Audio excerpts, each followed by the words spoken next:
Assalamualaikum warahmatullahi wabarakatuh. Yang terhormat Bapak Ibu dosen penguji, yang terhormat Bapak dosen pembimbing, Bapak Heri Suhendar STMKOM, serta hadirin yang berbahagia. Perkenalkan, saya Rifki Khairul Muzaki dengan NIM 2207013, Prodi Sistem Informasi, Institut Teknologi Garut. Pada kesempatan kali ini, saya akan mempresentasikan hasil penelitian skripsi dengan judul Social Media Analytics untuk evaluasi kinerja infrastruktur pemerintah Kabupaten Garut berbasis sentimen analisis dan topik modeling. Bapak Ibu yang saya hormati, keluhan warga mengenai kondisi jalan dan drainase di Kabupaten Garut sangat ramai di media sosial. Namun, keluhan-keluhan tersebut belum diolah secara terstruktur untuk mendukung pengambilan keputusan dinas-dinas terkait. Beberapa kondisi yang menjadi perhatian, yang pertama, pengaduan resmi melalui aplikasi internal masih kurang dikenal masyarakat, sehingga banyak keluhan di media sosial tidak tertangkap sebagai bahan evaluasi. Selanjutnya, penelitian-penelitian sebelumnya umumnya hanya fokus pada analisis sentimen atau topik saja.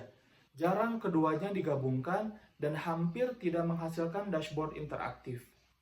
Dan yang terakhir, belum ada penelitian yang menggabungkan data dari Instagram, TikTok, dan Facebook sekaligus untuk konteks infrastruktur daerah.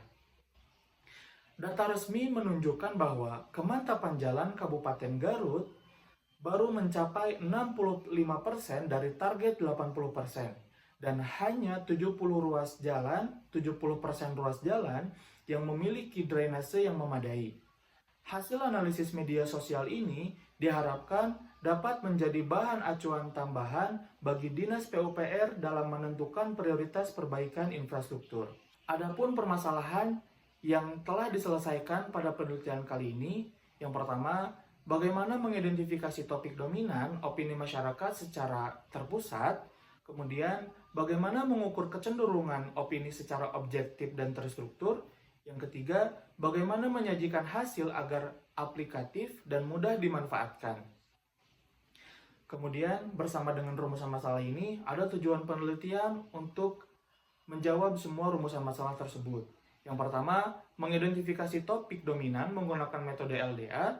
Yang kedua, mengukur kecenderungan sentimen menggunakan algoritma Naive Bayes. Dan yang ketiga, mengembangkan dashboard analytics interaktif berbasis Google Data Studio. Adapun batasan masalah pada penelitian ini, yaitu periode data yang di-scraping hanya dari 8 Januari 2025 sampai 2 Agustus 2026. Kemudian, cakupan isu pada penelitian ini hanya membahas kondisi jalan dan drainase pada Kabupaten Garut. Yang ketiga, metode sentimen yang digunakan yaitu menggunakan Naive Bayes. Kemudian, metode yang digunakan untuk melakukan analisis topik yaitu menggunakan LDA. Kemudian, visualisasi yang ditampilkan yaitu menggunakan tools Google Data Studio. Dan yang terakhir, identifikasi wilayah hanya melakukan identifikasi pada isi komentar yang betul-betul melakukan mention terhadap daerah tersebut. Poin selanjutnya yaitu tinjauan pustaka. Penelitian-penelitian terdahulu umumnya memiliki keterbatasan.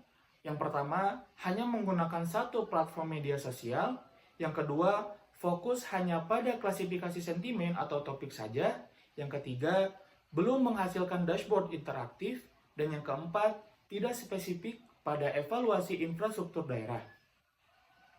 Penelitian ini mencoba mengisi kesenjangan tersebut dengan yang pertama, menggunakan multiplatform, Instagram, TikTok, dan Facebook. Yang kedua, mengkombinasikan Naive Bayes dan LDA.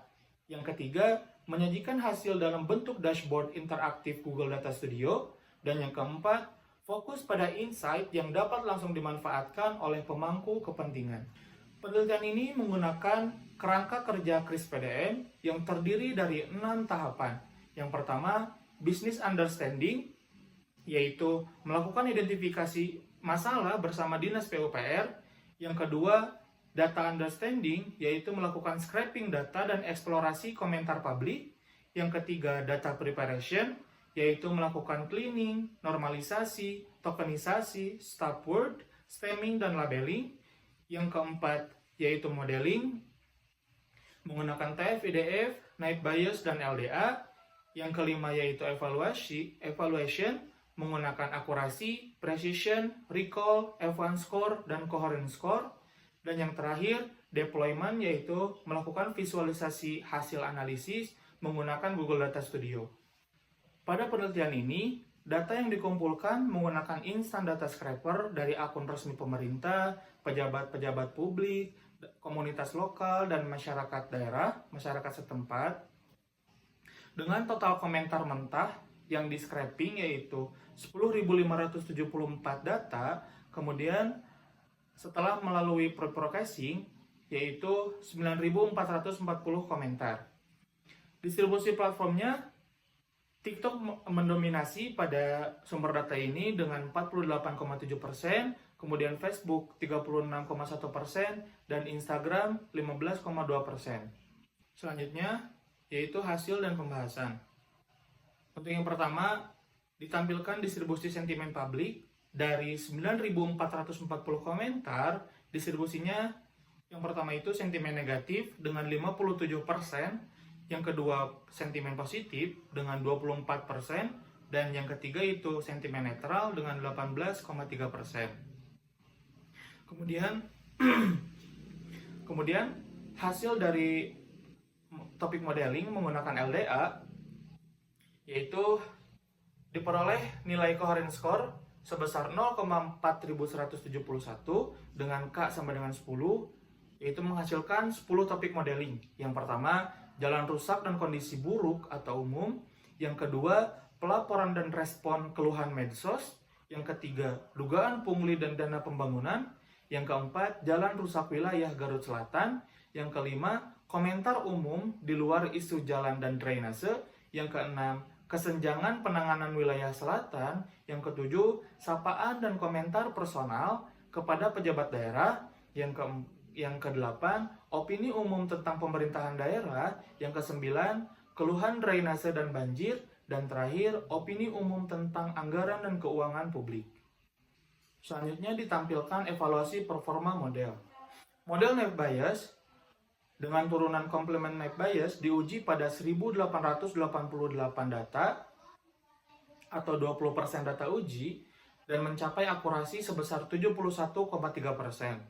Kelas negatif paling stabil dengan F1 score 0,81, sedangkan kelas netral paling rendah dengan F1 score 0,47 karena sifatnya yang ambigu dan proporsinya yang kecil.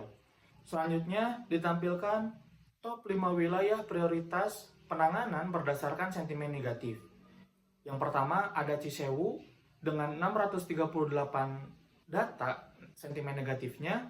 Yang kedua ada Garut Selatan dengan 620 sentimen negatif.